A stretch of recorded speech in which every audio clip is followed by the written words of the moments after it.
There's a door in your head that doesn't lock.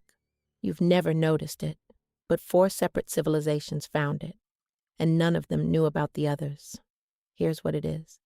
Every other sense takes the long road. Sight and sound get routed through a relay station in your brain before they reach the emotional part. Smell doesn't. Smell goes straight there.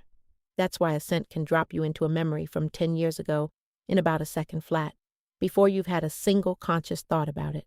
Which means everyone walking around out there has a way in that bypasses the part of them that argues back. And for 5,000 years, we've kept finding it, forgetting it, and finding it again. This is the story of the 4 times we found that door. The first time. Egypt. In ancient Egypt, perfume wasn't for people, it was for gods. Every morning, priests ran the same routine. Wake the statue, wash the statue, dress the statue, anoint the statue with scented oil. Every single day. The world's first skincare routine for a rock, and nobody found that funny, because an entire civilization ran on one very specific belief. Get the smell right, and the god goes easier on you. Sit with that for a second. They weren't pleading. They weren't making a case. They were skipping that step entirely. The word perfume comes from the Latin perfumum, through smoke. Perfume was born, literally, out of religion, and something that powerful doesn't get handed out. Egypt's most prestigious blend was called kifi. Dozens of ingredients, cooked down over a process that took a serious amount of time. The recipe was carved into temple walls. Not to share it, because only priests could get into that room. Egypt invented the NDA 4,000 years before Silicon Valley, and carved it into a wall. Then scent followed people into the grave. During mummification, aromatic resins went directly into the body. They're antibacterial. They slowed decay. But Egyptians weren't thinking about microbes. To them, a body that smelled right was a body the gods would accept. In 1922, Tutankhamun's tomb was opened after more than 3,000 years. People who were there reported scent still coming off the oil jars inside. 3,000 years, the dynasty collapsed. The language died out. An entire civilization vanished. The smell didn't. The second time. Europe, 14th century. The Black Death kills somewhere around a third of Europe, and the continent has exactly one medical theory to hold on to: miasma. Disease spreads through foul air. Sewage, rot, corpses, they stink. And the stink is what kills you. So if the disease is the smell, what's the cure? A better smell. The wealthy wore pomanders, small metal balls packed with aromatic resin, hung around the neck. Doctors wore the beaked mask, stuffed with dried herbs. Essential oils, basically. Except the stakes were actual death. They were completely wrong. Plague doesn't travel by smell. But here's the twist. The mask came attached to something else. A full-length waxed coat, gloves, boots. That part wasn't the point. The herbs were the point. The coat was just what you wore to keep the herbs on. And the coat may be the part that actually mattered, because plague moves on fleas, and fleas have a hard time getting through waxed fabric. So the thing they believed in did nothing, and the thing they barely thought about might have been the closest they got. Right answer? Completely wrong math. Notice what happened there. Nobody ever proved a pleasant smell did anything. But when you smell something clean, your body decides you're safe, before your brain gets a chance to ask why. The unlocked door got pushed open again, this time by fear. In the south of France, there's a town called Grasse, and it made its money tanning leather. Problem. Leather back then smelled catastrophic, because the tanning process used exactly what you're already picturing. Grasse's solution was simple. Perfume the leather. Scented gloves became a luxury item. The aristocracy lost their minds over them. Then taxes on leather goods went up. The glove trade died. And Grasse kept the perfume and dropped the leather. The town that used to reek of dead animals is now the perfume capital of the world.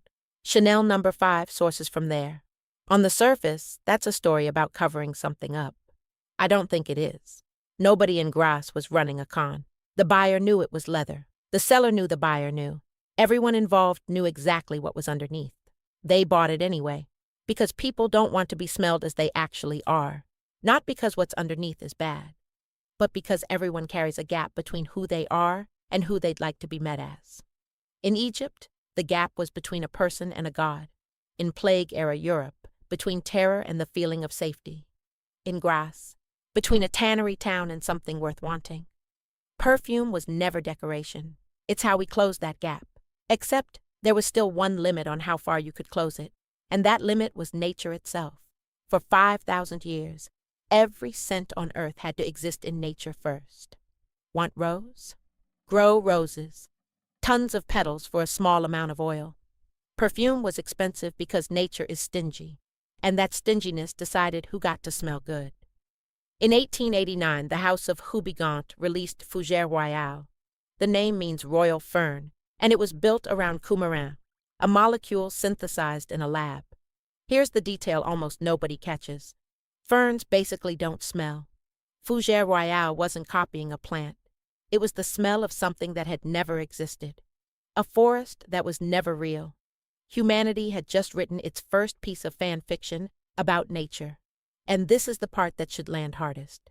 For 5,000 years, if you wanted to reach into someone's emotions, you had to go find the stuff, cross a desert, buy resin, wait on a harvest.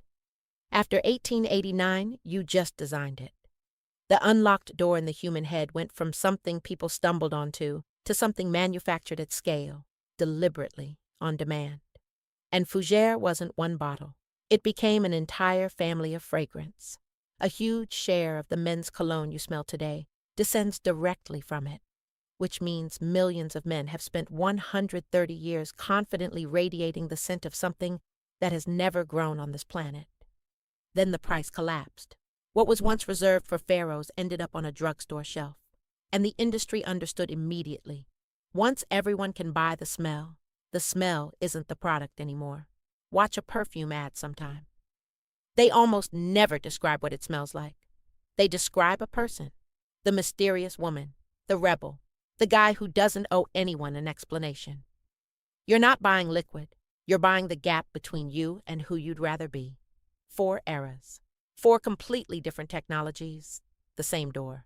And here's what gets me. None of them knew about the others. Egyptian priests weren't comparing notes with plague doctors. Grasse wasn't reading up on Kaifi.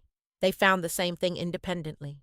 4 separate times. When a behavior repeats like that, it stops being culture. It's something sitting inside the equipment. So this morning when you put on perfume, you did the same thing an Egyptian priest did to a block of stone, and a glove maker in Grasse did to a piece of leather. You tried to close the distance between who you are and who you want to be met as. And I don't think there's anything shameful in that. Because it doesn't come from wanting to deceive anyone. It comes from something very human. Nobody wants to be seen exactly as they are before they've had a chance to explain themselves. We've been introducing ourselves this way for 5,000 years. Long before social media. Long before filtered photos. Long before anyone had a profile to curate. Every bottle is a sentence you say before you speak.